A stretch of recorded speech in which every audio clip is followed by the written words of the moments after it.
Hi, I am Sarah Ibrahim with Cameron Real Estate Group, licensed in Mass and New Hampshire. And I'm George Beaches with Movement Mortgage, licensed in all of New England, New York, and Florida. And we're here today to talk to you about a loan product that is very niche for investment properties, single or multifamily. And George is going to talk to us about the loan program, qualifications, and requirements. Yeah, so this program's been very popular as the rates have gone up, and it's been more difficult to qualify to buy residential investment properties. It's called a debt service coverage ratio loan, where you only have two requirements. One, your credit score is over 700, and two, the property cash flows or the rents are greater than what the monthly payment's going to be. Those are the only requirements. Some of these loans, there are lenders out there, and us included, that have brokerage channels where you can qualify even if the rents aren't greater than the mortgage payment. But I find that the terms just aren't good enough for it to make sense in my eyes. So I've owned rental property for 19 years. I've flipped a lot. I've been a landlord for a long time. Had multifamily, single units, condos as rentals.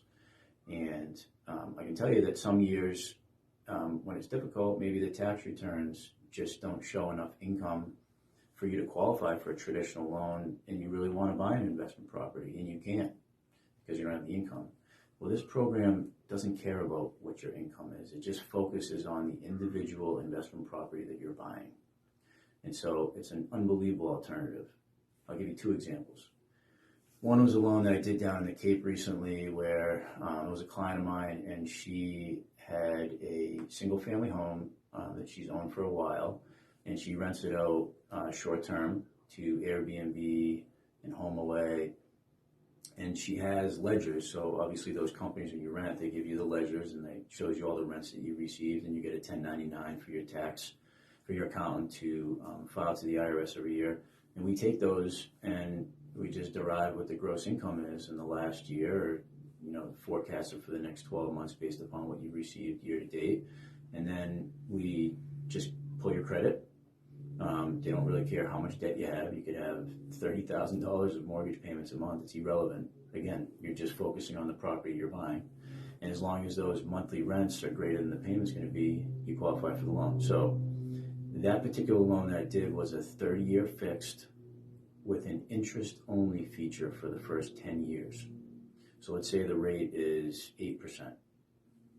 It's fixed for the 30, and the first 10 years, it's interest-only. You pay no principal off of your loan.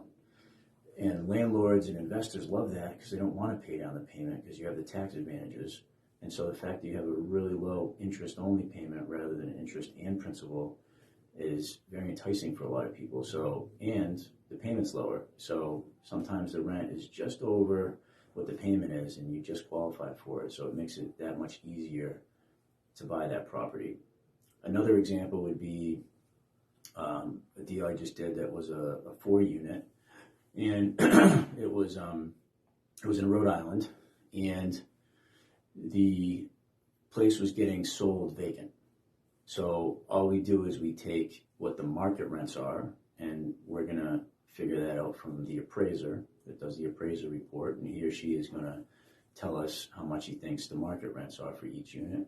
We add all those rents up, and as long as your monthly payment's less than that, boom, you get the loan.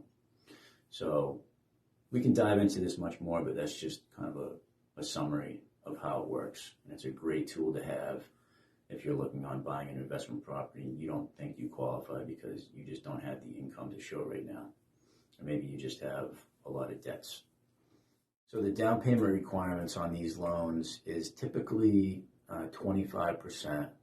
Sometimes you need 30%. Sometimes you can go as low as 20%. But typically you need a larger down payment. Now when you buy, if you were just getting a normal conventional loan, 25% is always the status quo anyways. So it's really not that much different from a normal loan that you would get. And it has to be residential property, cannot be commercial, and max 4 units. So 1 to 4 unit properties.